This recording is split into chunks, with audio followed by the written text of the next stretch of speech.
Our next in-person mastermind is coming up this fall, and we're heading to Vegas. We're kicking off this mastermind with an in-person tour at Zappos downtown Las Vegas campus, where you'll learn their strategies behind company culture, core values, employee engagement, and customer service. Looking outside the legal industry for business concepts and strategies allows you to gain fresh perspectives and innovative solutions that can be applied to improve and differentiate your firm's operations. Following the tour are the mastermind hot seats. Every attendee has the opportunity to dive deep into their business obstacles with their mastermind group and coach. We believe that nothing beats working on your firm in person, so join us in Las Vegas on November 7th and 8th. This is your chance to break through barriers, spark new ideas, and accelerate your law firm's success. Limited spots are available. Visit maxlawevents.com for full event details and to grab your ticket today.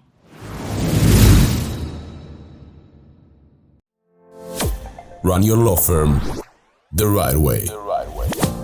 This is the Maximum Lawyer Podcast. Your hosts, Jim Hacking and Tyson Mutrux. Let's partner up and maximize your firm. Welcome to the show. Welcome back to the Maximum Lawyer Podcast. I'm Jim Hacking. And I'm Tyson Mutrux. What's up, Jimbo? I'm going to ring the bell. What's that mean? What's that for? Usually it means we signed up some cases, but I was just being silly. How you doing? I'm doing well. You know, I think we should leave that intro in with you. Yeah, that would be funny. Missing the countdown timer. Yeah, that'd be funny. Yeah. We have a gong that Stephen Lefkoff sent me that we ring. We don't ring it every time, but we ring it when we remember to. It's like this little bitty desk gong, and it was from whenever he heard us. Whenever I was talking about how I wanted a gong on the podcast every time we settle the case, and so he sent me a gong. I was like, "What the hell is this thing?" It's funny because we really did used to ring the bell when a case would sign up, and then we went over to Slack and just used the bell icon. So now when we send a contract, there's a little contract icon or a little document icon. And when the contract is signed, then there's one bell, and then when they pay, it's two bells.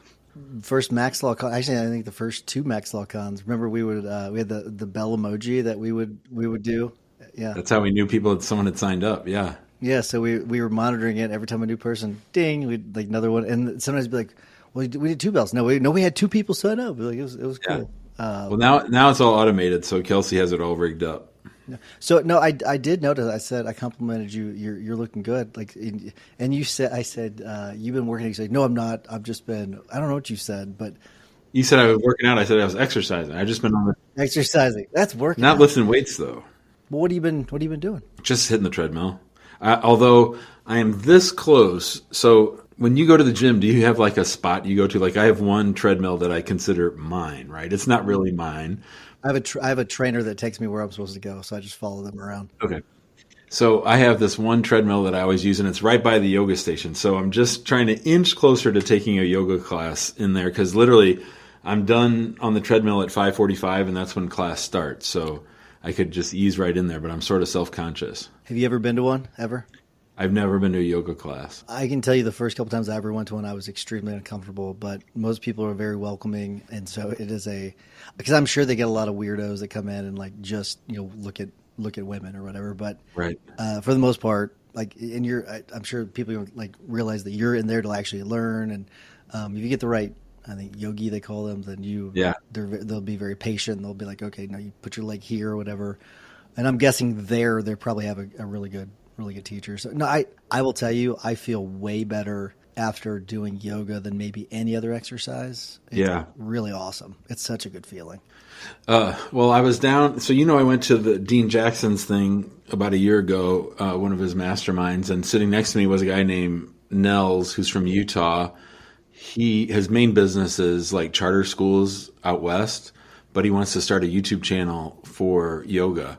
And so I was down at this is one of the things we're going to talk about today, my trip to the Vid Summit, the YouTube conference. And I turn around and there's Nels, and he's down there.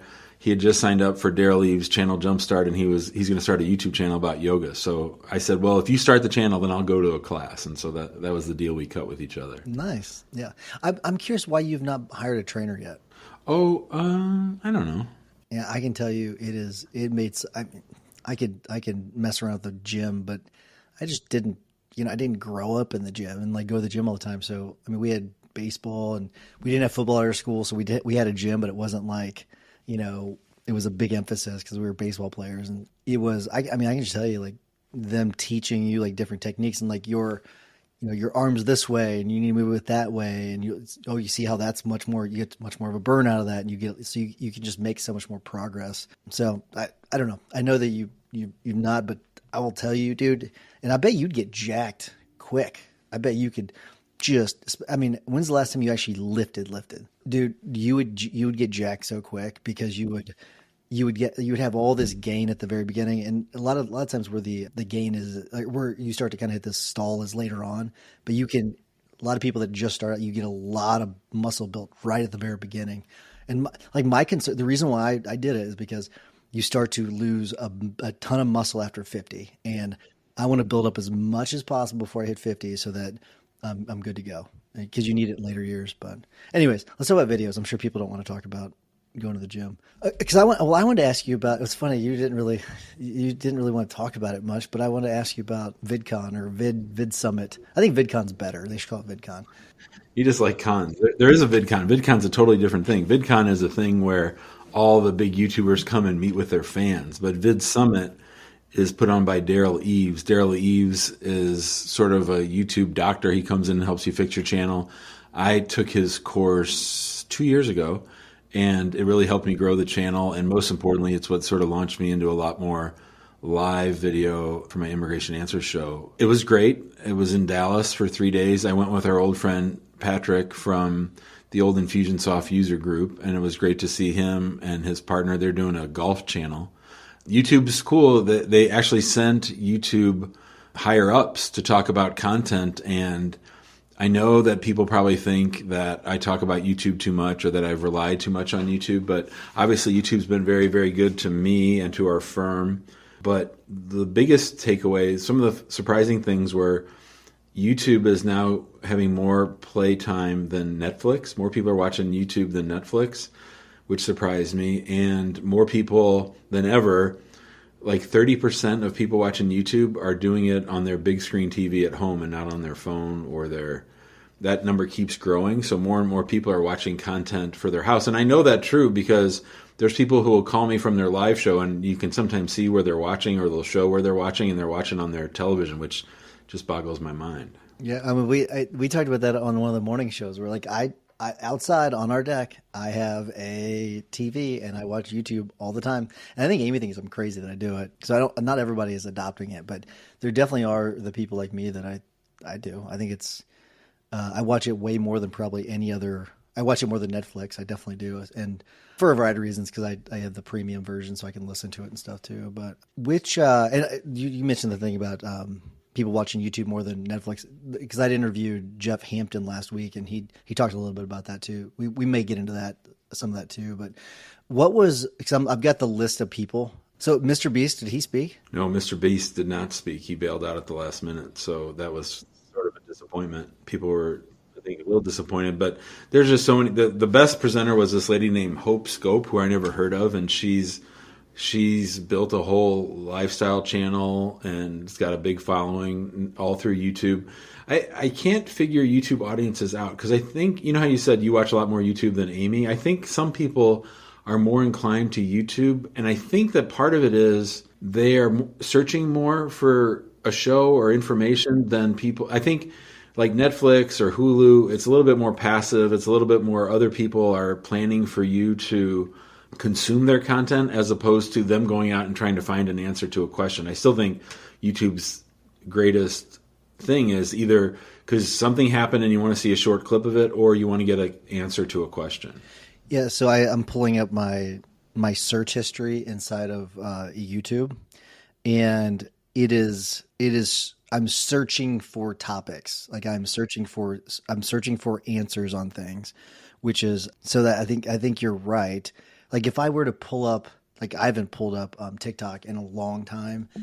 It just, like for me, if I want to watch shorts, guess what? It's all in the YouTube app. I can watch shorts and it's for the most part the same content Although the algorithm is definitely better with TikTok. But like, I don't go to TikTok and search for things. I don't go to YouTube Shorts and search for things unless I want like a really quick, succinct explanation of something. I will. But for the most part, I'm searching things that I want to know about. You want to know this is funny. Actually, I almost called you about this yesterday. Do you want to know my most recent search, what it was? What is it? It's the "Ooh, brother, what's that" meme. Have you seen that? Ooh, brother, what's that? No. Because Hudson was saying it all the damn time. I'm like, what is this thing? And it was like, so I didn't know if you knew who that person was. That's why I wanted to ask you about it. Yeah, my kids were doing a whole meme about this, the Costco guys or something, this dad and kid that go to Costco. They're big nerds. Anyway, here's a question for you. Are there any people whose content you consume regularly on YouTube as opposed to searching? Like there's a lady there, an African-American lady, very, very impressive. She's making shows for YouTube. Like, she has actors, she has scripts.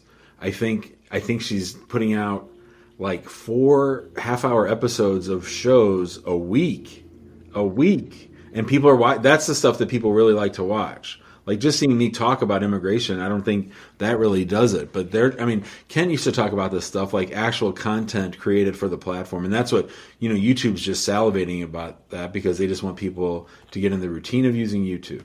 So that's predominantly what I actually predominantly do watch it for that. So it is, I'm glad you said that, because I do go on there to search for things, but no, there are like shows. And so Joe Rogan's on there. So I do, depending on the topic, like if it's a topic that I'm interested in, I'll watch it. If not, I will just skip over it. And I'm relentless about hitting the 3 dots and saying, don't show me, or I don't want to watch this.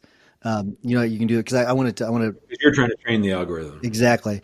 Chris Williamson. I love watching Chris Williamson's videos. And what's cool about what he does, Rogan does some of this. I like Lex Friedman's podcast. I like PBD podcast. And then I've got some jiu-jitsu ones that I watch. Rich Roll I like. But it's mostly podcast people talking. It's not like content. Yes, but what the cool thing about that I really like that they do for the most part, some of these they'll do rip-offs of other people, but for the people that I listed, they will take their big, long, sometimes 3-hour show, and they'll take the best stuff and they'll chop it up and they'll release that as a separate episode, which I think is really, really smart. So that way I'm going by topic, and I can see I don't want to watch that long thing. I'm gonna actually watch or listen to this topic that I really like, and that's what I really like about it. And so that's probably why YouTube has exceeded Netflix, because I can choose far more things that I want to watch, as opposed to, like, if I'm watching a movie on Netflix, then like I'm in it for 3 hours or 2 hours or whatever the length of the movie is. But if I just want to watch a topic on something in YouTube, it's the commitment is fairly minimal. Well, certainly they talked a lot about, my big problem with YouTube and creating content is I'm always much more fly by the seat of my pants as opposed to like scripting things out. But they want you to like script it out, have it planned, have it, set to go out on a certain day, and then you use your other social media channels to put out the little blurbs to try to drive the traffic back to the main long form piece for people, like you said, that want to actually see that. That's changed substantially over the last decade. Think about it. Like that's not at all the way it used to be. It used to be get your phone out, you record, boom, it's on there. But you are 100% right, and you can just look at the trend of what is most popular. It's because of that. They're very polished videos. I mentioned that Jeff Hampton guy. I'm not going to pull up his videos, but his are, he says he doesn't put a whole lot of time into them, but there are graphics. They're on the screen. They're like 10, 15 minutes in length. And like even the video guy that we had for a while, he wanted me to shoot really long videos and then like make them, like kind of cut them up, add graphics and all that. And it's just, that's a huge time commitment. That is something that's really, really hard to do, because you're talking about planning for it. He scripts out the first part of his video. Like each video, he scripts like the first 30 to 60 seconds. He scripts it out. And then the rest of it is him it can be him riffing or whatever, but he'll have an outline. So you're having to prep for every single video. Then you're talking about the recording time. And then obviously you and I are not going to edit it, but it's still it's still a pretty big time commitment. To me, the first ones where I really saw storytelling on YouTube were Gary Vaynerchuk back when he did that stuff. But it was just mostly just following him around that day, and Casey Neistat, right? But Mr. Beast wasn't there. Obviously, I've consumed a lot of Mr. Beast content. And then there was the back office people for this YouTube channel called Dude Perfect. Yeah, I like Dude Perfect. Yeah. That is some real. I went home and watched some of those. Those are really highly produced. I mean, I know they're making crazy money, but they're really you're right. You can't just start flipping your phone and talking. Not on YouTube. Other places you can, but you're going to eventually, and I probably have to eventually start doing more serious content. So you had heard of Dude Perfect before, right? I don't think so. No. Maybe I did. Oh, they do some wild things with their videos. It's actually, they seem like some nice kids too. So there's Dude Perfect. The one I watched, they went up in one of those huge military transport planes, and then they had a big target on the ground, and then they each had darts, and they threw them out of the plane onto the target. So I don't know if you can hear that, but they've got that's them. They've been around for a long time. There is another group. It's not Dude Perfect, but there's these Australian guys, and I can't remember the. Are you tired of the marketing guessing game? Does your website feel more like a digital billboard than a client magnet? If you're nodding along, you're not alone, and it's time to stop the uncertainty and start getting real results. Let's talk about your marketing spend. Are you just shelling out money every month and crossing your fingers? Do you ever wonder what impact your marketing is really having on your revenue? Well, it's time to take the guesswork out of the equation with Rise Up Media. We've been working with them for over a year, and the feedback from our fellow members has been fantastic.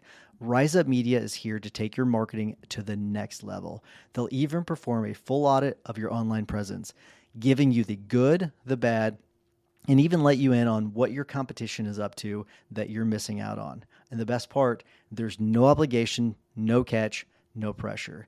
If you decide to work with them, their contracts are month to month. That's right.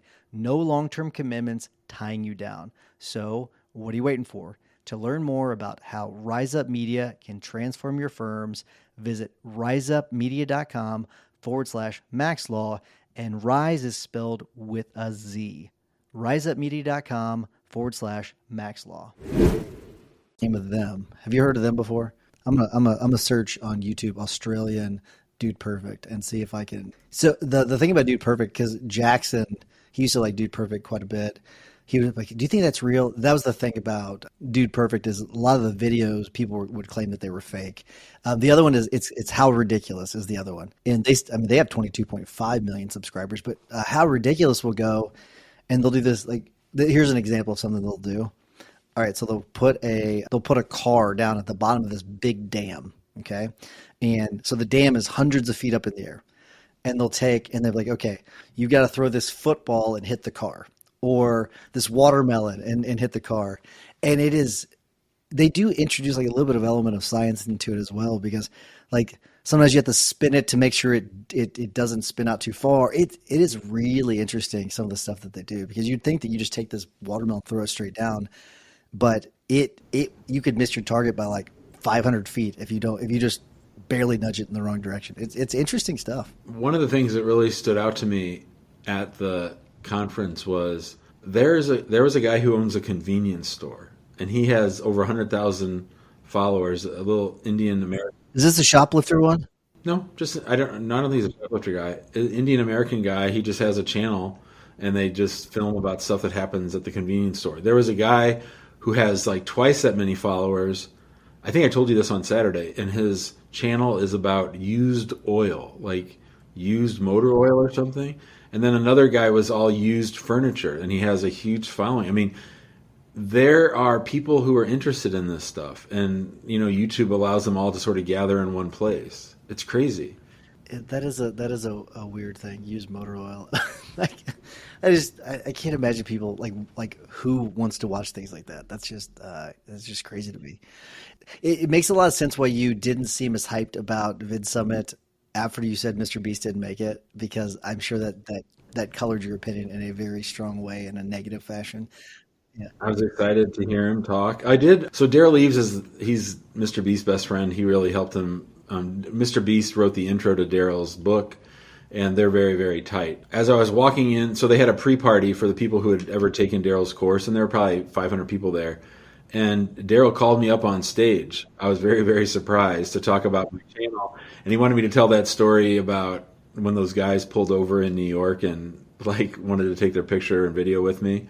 So yeah, he called me up on stage, and that was a real highlight for me, and getting to see him. And I'm going to talk to him next week because I'm only like 13,000 followers away from 100,000, and that's a big deal with YouTube when it comes to monetization and all this other stuff. Part of me is wondering if, I've never had the ads turned on my channel because I've always thought, boy, I really want to have people just go to the channel and then maybe hire us. But I'm thinking maybe what we do is like after 30 days, then you add the channels to the revenue to it. Because I think it'd be interesting to see if I could turn into a YouTube star. I'm actually thinking about this. All right, so let me ask you. So Jeff Hampton, when I asked him about this last week, he says he's got monetization on all of his videos. And the reason why is he said that just because you choose not to monetize doesn't mean that they can't run ads on your videos anyways.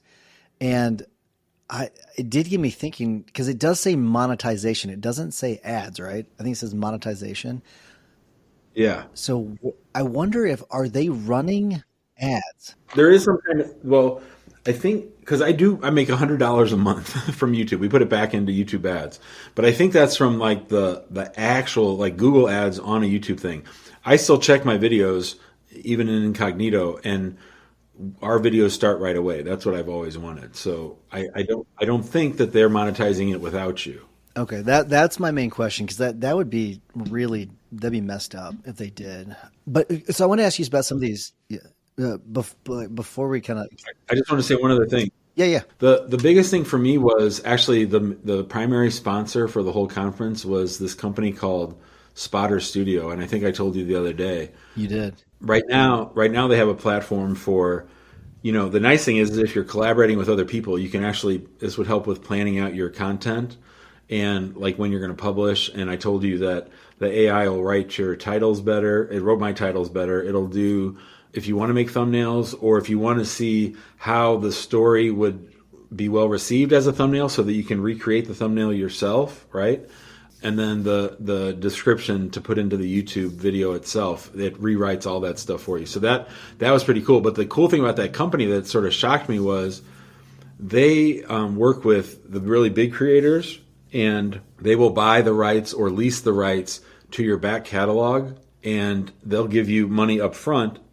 Let's say if you wanted to build a new studio or buy a building for your YouTube company or whatever, they'll pay you up front, and then then the revenue will go, instead of from YouTube to you, from YouTube to them. It just blew my mind that was even a thing. Yeah, it's crazy. But I do want to ask you about like some of your favorite presenters and maybe some takeaways, if you had any. And I'm sure that Daryl's probably your favorite or something like that. But who is your number one favorite other than Daryl? It was a lady, I don't remember her name, but the reason I liked it is because she's built a whole community, which I'm big on. She's started teaching courses and things. So what her video content is all about is getting federal contracts, like how to go through the process of getting a federal contract. So to me, it's a lot like us as lawyers. She's solving a problem. She's offering a service. She's helping people have a place to talk and gather, which I think is really important when we're talking about all these weird strains of things that people like on YouTube. And that was, to me, the most impressive one, just the way that she's taken her level of knowledge, which is sort of self-taught, and turned it into a whole business all surrounding federal contracting. Yeah, I'm trying to find who you might be talking about, because I am curious. That's one thing I would not expect you to say that. That's what's interesting about this is like, and I think that's also what's cool about video is like you can learn from all these, different industries and everything. So Kizzy Parks her name is Kizzy Parks, and she had been doing federal contracting for a while, and I think she was like the first day. She was great. Nice. Okay. Was there, other than from Kizzy Parks, was there anyone that you saw, or was there anything that you learned that was like a big takeaway that you didn't really know about YouTube, or that I know you mentioned the thing about the sponsor. I'm talking about really anything that you've not mentioned yet. Was there anything that you were kind of surprised that you could do, or any advice that you got that you were kind of surprised by, or any tips that you got that you were a little surprised by? YouTube, the company, is still really, really excited about YouTube Shorts, and just the idea of using YouTube Shorts more frequently to get people to come to your channel so as to get them to consume the long form content. That was good. I don't know that I have anything else. So was this more, and this I found Kizzy Sparks. It's like she was near the back, but yeah, that's trying to find her the actual name of the company. For her love for Funyuns. I'll just go. So I'll say that I generally liked the people that were much more practical. Like there were some people there, and I was certainly on the older side of people that were there. There were a lot of people who were just sort of getting into YouTube, and there were guys like walking around with cameras and filming everything, and like skateboarding and filming and all that. Like it was like a carnival of people doing all their own things all around. And certainly you get a lot of value out of talking to different people at the happy hours and the parties and stuff. I think that the one thing to keep in mind when it comes to YouTube is they want to do whatever is going to increase the length of time that people spend on the platform. So longer content, more regular content, feeding the algorithm on a regular basis. Those are just sort of the meat and potatoes of stuff. But really, I was going around talking to friends and talking to other people that I knew and just trying to pick up stuff as I went. What do you think you might adjust after leaving? Is there anything different that you're going to do with your videos now that you've been there? Well, truth be told, there was a presentation on how, in order for YouTube to work, there has to be a mix of is there content that you want to create as a creator, and is there an audience for that content that you want to create? That if either of those two things are lacking or low, then the channel's going to fail, right? So one of the things I talked about, and I even went to a session on, was I've been doing the same kind of content over and over, and I'm feeling sort of burnt out, right? So how do you re-energize that stuff? For me, really, the way I re-energize it is just the live call-in show, because I don't have to create content. I don't have to come up with the idea of what to create content about. But where I'm lacking when I do that is I'm not looking at the things that have really been successful, figured out what's been successful, and then recreating that as it goes. Yeah, I think that would be tough for me too. Just like planning out some of this content, like doing some of the live stuff is better, and for you especially, because you like to kind of think on your feet and you like to be a little impromptu on some things. Something that I've always struggled with quite a bit is like the community thing for people that have been injured. Like there's just something. I mean, the thing that ties them all together is that they've been injured, but like creating an actual community around that is tough. Like I've had a really tough time like wrapping my head around that. And you've done a really good job of harnessing that with immigration. Like, why do you think that I'm struggling with that so much? Well, I mean, I think by definition, people going through the immigration process have a little bit more to cheer about and be happy about. Like today, someone came on, they just gotten their oath ceremony, so now they're a U.S. citizen, they can go vote. So that's great. When you're talking about, I lost my leg, I mean, that's just hard to get people excited about. Yeah, I try. Something I've thought about doing is changing it a little bit, where it's more about like health minded, and where you are like improving your body in general. So getting healthy, but working out, like that's sort of a feel, right?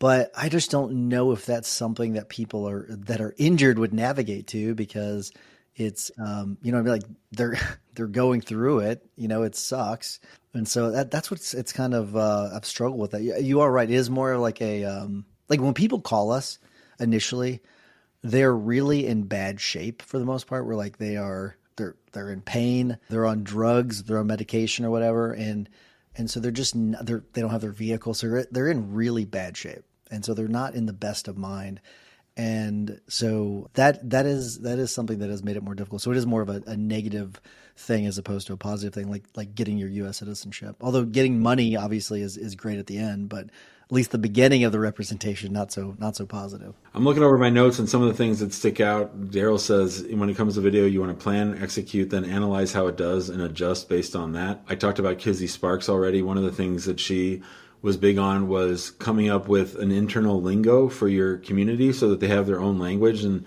I was really excited about that because, we have certain phrases on the show. Actually, when I hit my 500th show, some of the fans got me a hoodie with all my favorite phrases on there.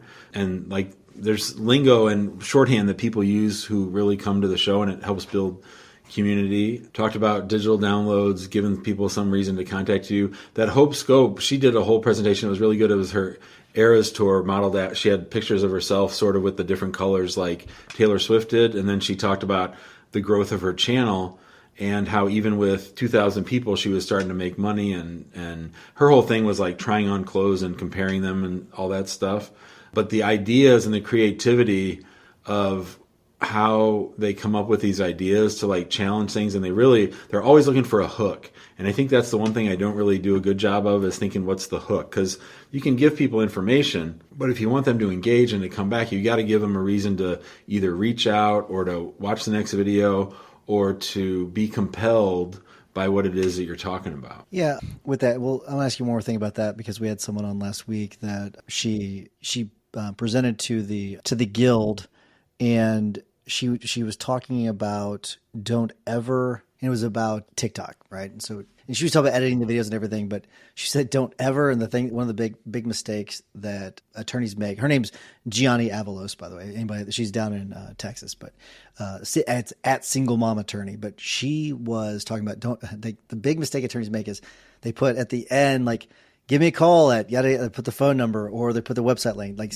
don't do that. And I wonder if they talked about that at all at the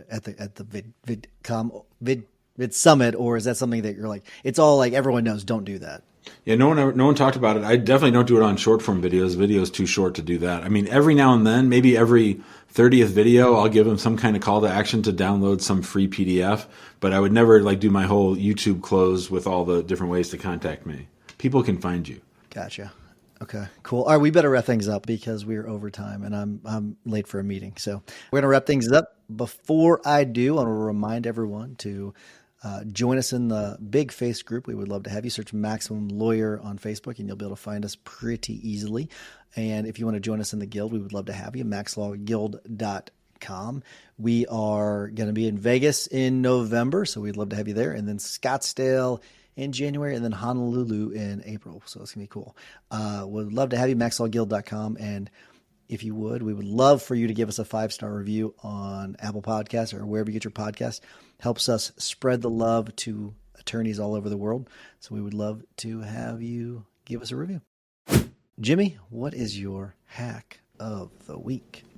Mine's easy. If you're thinking about doing any YouTube, you're not going to find any better than Daryl Eves, and I would highly recommend connecting with him, and you can do it really easily. Try to find one of his YouTube, of course, 1 hour or 1.5 hour sessions where he talks about the process. They're really, just in and of itself, those are really helpful, or you can just get his book, The YouTube Formula, which I'm reading now for a second time. I like it. I actually have never followed Daryl Eves. I've never read anything about him. So when you were talking about him quite a bit, I was pretty excited. So my tip of the week is something that we've been kind of testing out. So we have our target list, Jimbo. These are the cases that each quarter we're trying to target to settle. But based on some of my conversations with Jason Selk, we have taken that list, and then each week we have like this. I don't have a name for it yet. Maybe you can help me come up with a name. But we have like an ultra targeted list. Like, these are the 5 cases we are going to target this week. So and I will tell you, it is extremely effective at, like, you have, like, everyone has a bunch of cases or whatever, and you're trying to work on all of them at the same time. And sometimes it's kind of like whack-a-mole, where you only deal with the case because it pops up, so you're kind of whack-a-mole. But then with this, I've been very surprised by how effective it's been, where these are the 5 cases. We knock those 5 cases out. Let's go to the next 5 cases. Let's knock these 5 cases out. So I recommend people do it. It's been really cool. We are a few weeks in, so I don't have a lot of data on it, but I can tell you we've out of so now we're 5 a week. We're probably 13, 14 cases settled out of the 15. It's pretty good. Yeah, it's pretty damn good. So it's been pretty effective. So definitely recommend it. All right, Jimbo, good to see you. As always, I'm looking forward to chatting with you more on Saturday. All right, brother. Well, take care. See you, bud. You too, man. See you, buddy. Thanks for listening to the Maximum Lawyer Podcast. To stay in contact with your host and to access more content, go to MaximumLawyer.com. Have a great week and catch you next time.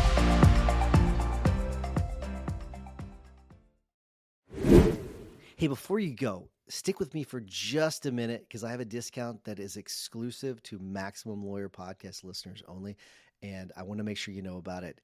As you all know, it is absolutely crucial to stay on top of calls with clients, with court staff, with judges. I even had a client the other day say that the provider was calling him saying that they've been trying to get a hold of us and they had left us a couple voicemails. Well, that's impossible at our firm because we don't have voicemails. It's extremely important to us that a live person answer the phone.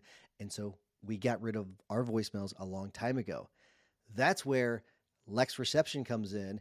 They are a 24/7 virtual receptionist service that specializes in legal clients. That's you, attorneys, law firm owners. They answer your calls, they screen callers, they schedule appointments, and get this, they can even handle new client intakes. On top of that, you can customize the service to fit your firm's needs. Because let's face it, estate planning is different from personal injury. Personal injury is different from criminal defense. We all have different types of practice areas, so you can customize these scripts that fit your firm, and you can even set the hours that you want them to answer the phone. So, for Maximum Lawyer listeners only that are new to Lex, you'll receive $250 off your first month. So, as I always talk about, the best part about an idea is taking action. All you have to do is quote Maximum Lawyer when you reach out to Lex. Go to lexreception.com. When you're talking to them, say Maximum Lawyer to get your $250 discount.